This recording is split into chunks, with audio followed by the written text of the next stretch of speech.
talaga naman ng ating mga panelists, di ba? Mukhang we are ready to answer all of the questions from our media friends. That's why at this point, if you have any questions, clarifications, o dulog, ako po, please just kindly raise your hand and I will go to them, Bea, di ba? Yes. And we will facilitate this part of the program. Okay, game, yes, punta po tayo dito. Chito will be our roving mic, so feel free to just raise your hand. And if you would like a specific presenter to answer the question, just let us know, or we can open it up as well. Good morning, sir. Please kindly state your name and the media outfit you are representing. Ito na lang po, sir. Hello. Good afternoon, ma'am and sirs. I am Wedge Kujamat from Billionaire News Channel, and we are interested to ask, can you give some examples of how points can now be used for essentials, connectivity, or even small treats under the 2026 rewards program? You know, our Filipino citizens are very interested in terms of these small treats because it's a big thing for them. Okay, I think Peter, would you like to take that? Sure. Thank you for that question. So when it comes to March Hubs, I think the key fundamental thing that we have prepared for our customers is intention. Intention behind what we selected as one of what the catalog place or the offers will be. For example, any kind of customer, depending on whichever segment or how many points balance you may have, meron offer na naghihintay sa inyo sa Globon app during March Hubs. So it could range from as simple as a 10 peso Move It voucher and up to 100 or 300 pesos, 500 pesos na GCash voucher, which can be used to pay bills or different utilities and more. So for the thrill seekers naman, we have that, as I mentioned, the BYD, na mas for the chance to win ang habol. Thank you for that. Ayan, thank you. And thank you very much, Sir Wedge from Billionaire. Ayan po. Boses pala ang yaman-yaman na po talaga. Thank you, sir. Di ba? Oo. Okay. Yes, sir. Good morning. Hello, good morning. I'm Dexter from Manila Bulletin. I think it was discussed earlier, but I just want to reiterate, like what makes built-in broadband, different from, traditional fiber installations. And I have another question, because it was mentioned earlier that the Starlink completed its first pilot, if I'm not mistaken. Can you share more details? Abby, do you want to start with the broadband question, then we go to Thank you Eric? for that one, Dexter. So the built-in broadband is something truly exciting, di ba? Ito yung pag nag-move in ka, we have partnered kasi with premier property developers. So pag nag-move in ka ng bahay, di ba usually hindi mo naman kailangan isabi na, lagyan mo ko ng tubig, lagyan mo ko ng kuryente. When you move in ready siya. So our part of the 5 essentials, as mentioned by our CEO, si Carl, pang-fifth tayo as utility, the internet connection. So something different here is when you move on day 1, instantly, yung bahay mo, seamlessly connected. Number 2, you also don't need to worry about, di ba, kasi binili mo, mahal yung bahay, di ba? So hindi mo kailangan mag-drill ulit ng mga butas. Usually, puputasan yan sa kisame, idadaan natin lahat ng mga wiring, yes ma'am, wiring na ayaw natin makita. So ang pinakabago doon is, kasama na siya. So pag nilagay yung building, nilagay yung property na unit, wala kang makikita dapat doon na kahit anong linya. So something new, something different. Plus, you also have content that you get to enjoy on the spot. We also have partners so that ma-enjoy nyo yung high-speed internet natin. So meron kayong choices of contents, devices na pwede. So I'll now turn you over to Eric for the Starlink. Thank you for your question, Dexter. So, syempre our vision when we actually integrate with Starlink is to provide a seamless experience for the customer. Ang ibig sabihin nun for us is, as a customer, dapat wala ka nang gagawin, right? It's seamless. Automatically, pag nawalan ka ng signal, you will actually be able to connect as long as you have a direct line of sight with the Starlink satellite. So, as I shared earlier, we have started our pilot testing in Rizal, in Batangas, and in Bataan areas where, in remote areas or in areas where we don't actually have terrestrial access. And so far, basic services such as SMS, light data, browsing, messenger apps, even GCash and then Globe One, where we're all successful. And we're currently trying to expand now in different areas to make sure that no matter where you are, you will get that Starlink access as promised. But at the same time, we also want to make sure that, ayun nga, it's seamless. So, across all of our channels, meron kang access sa Starlink, whether it's SMS, whether it's Globe One.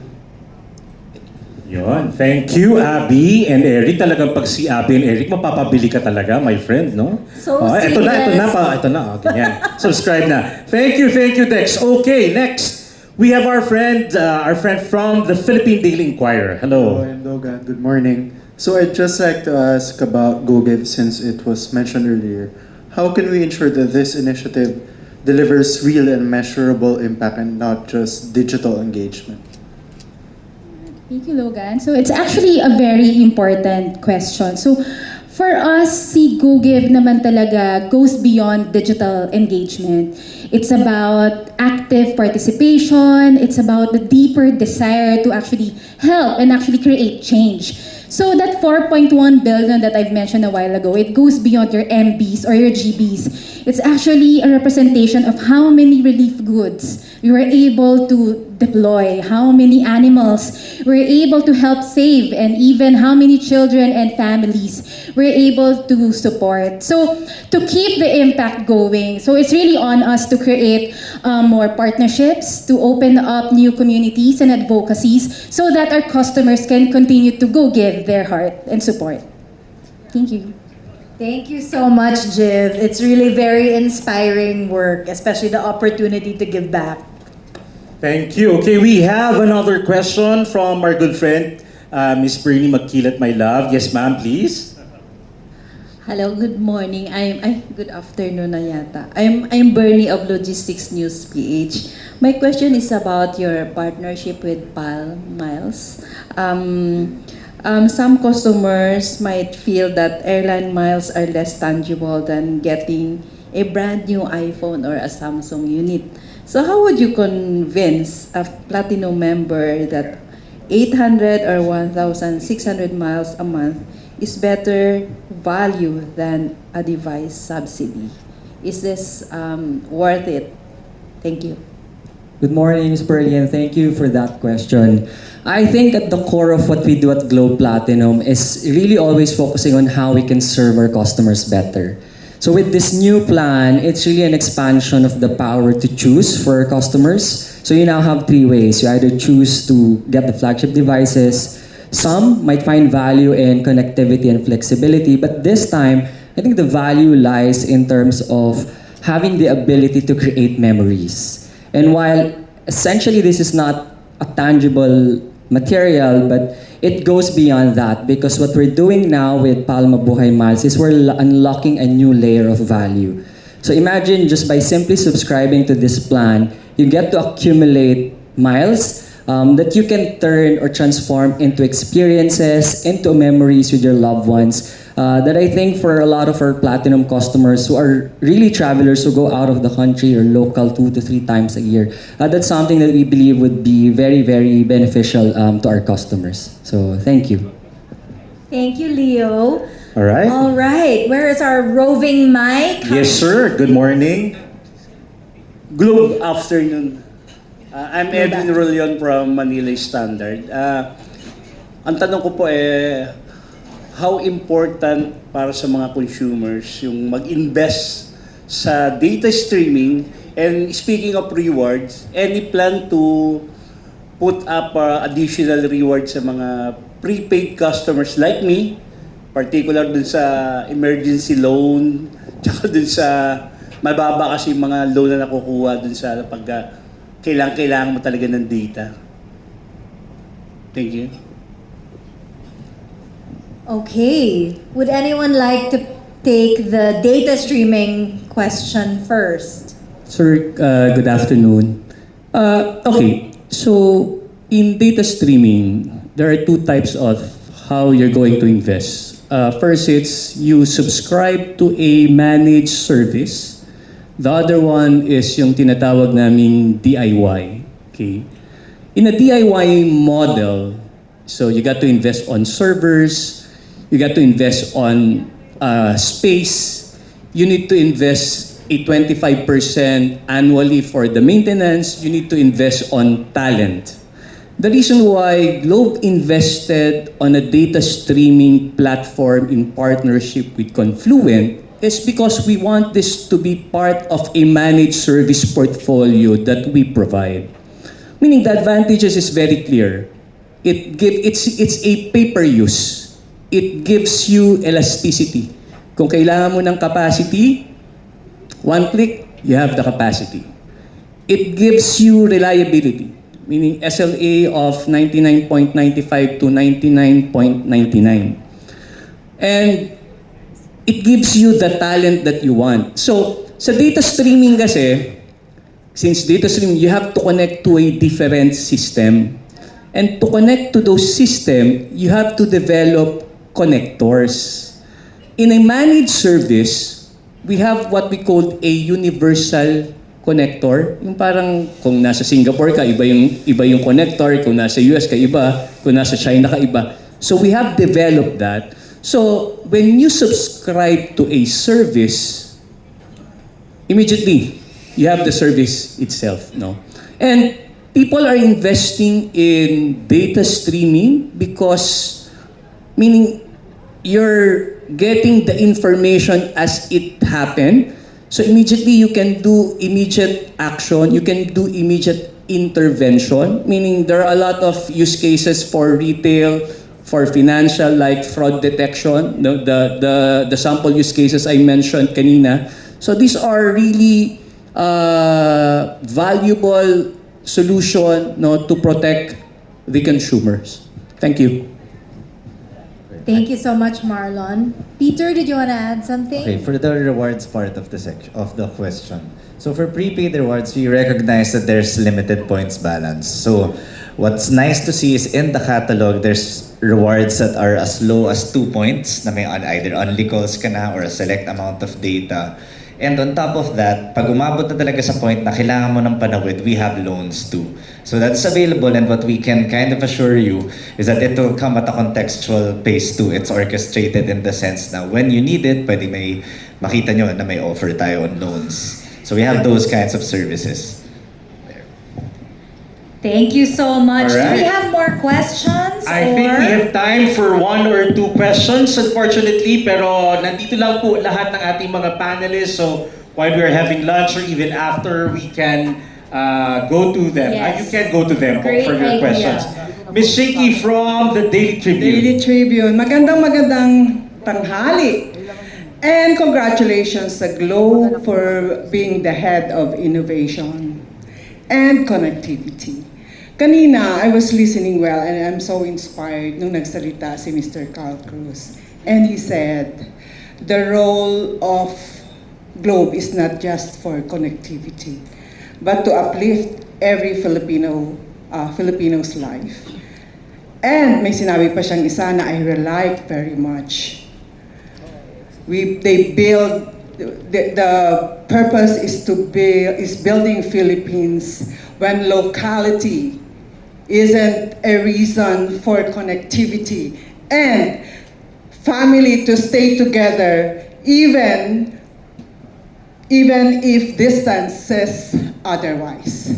My question is, what's the farthest connectivity now of Globe? Because we know everything else is in progress.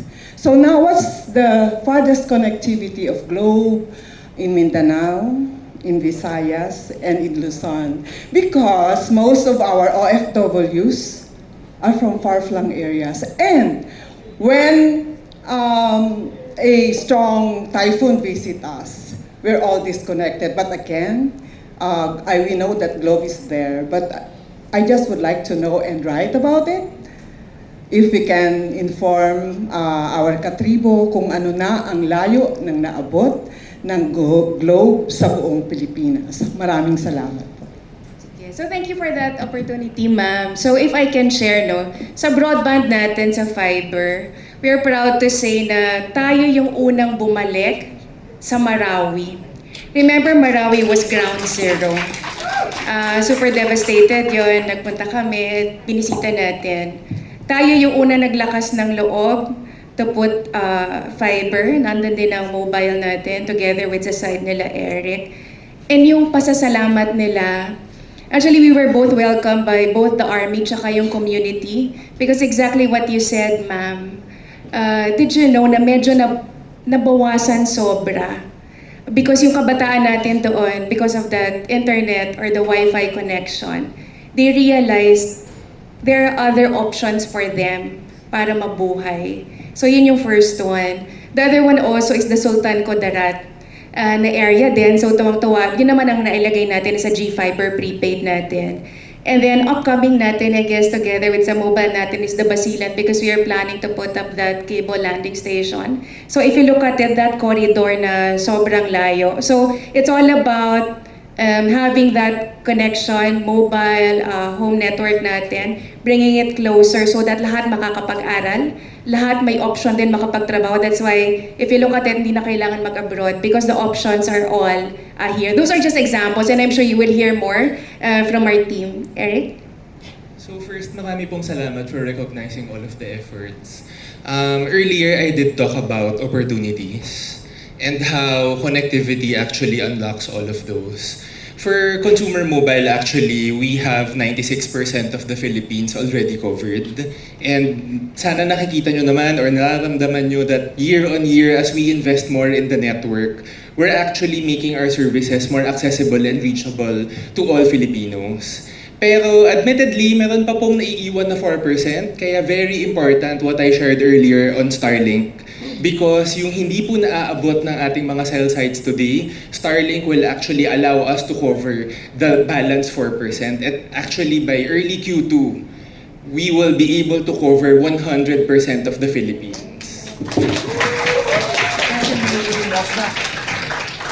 Nation building work. Thank you so much, Abby and Eric. I believe we have time for one last question. Pasensya na po, no? Talagang marami tayong questions from our media partners and friends. Jessica from Manila Bulletin. Thank you, Jessica. Hi, good afternoon po. I'm from Lifestyle Section. Kanina po na-top yung parang initiative ng mga bata to donate with the G-Gives. So can you give us lang like how yung initiative nila, yung urge nila to donate, ano yung percentage when it comes to G-Gives? And then do we give them ba the transparency report kung saan napupunta yung mga dinodonate ng mga batang ito through G-Gives? Thank you again. So, in terms of percentage, so actually hindi na lang percentage, I think I mentioned it a while ago. So we were able to have 70,000 customers who are taking part of GoGive. So this is parang after 11 months, palaki pa siya ng palaki as we drive people to Globe One kung saan makikita nila yung platform natin. To your question na kung saan siya napupunta, so actually, maganda nga na nandito actually yung mga partners natin today. And talagang yung partnership natin sa kanila, even with the critical moments, so not your normal donation. So kunyari, pag nagkabagyo, nagkasakunan, nagka-earthquake, we're also able to leverage our partnership with our NGO, Group of Good NGO partners, para makapag-mobilize tayo kaagad. At yung mga members natin sa GoGive can immediately donate their available hearts to those partnerships. So actually excited to share na parang we will be doing a lot of changes for the app that will allow more and more customers to donate and even allow more and more partners to participate in the program. Thank you so much, Jiv. So much to look forward to. So I think that's all the time we have for our Q&A session. Yep. But before we let everyone go, let's do a quick photo op. So can I ask the team to please come up and take the chairs. Our presenters should remain on the stage, please. And can we also ask our senior leaders to please kindly join us on stage for a photo opportunity? Sir Dario,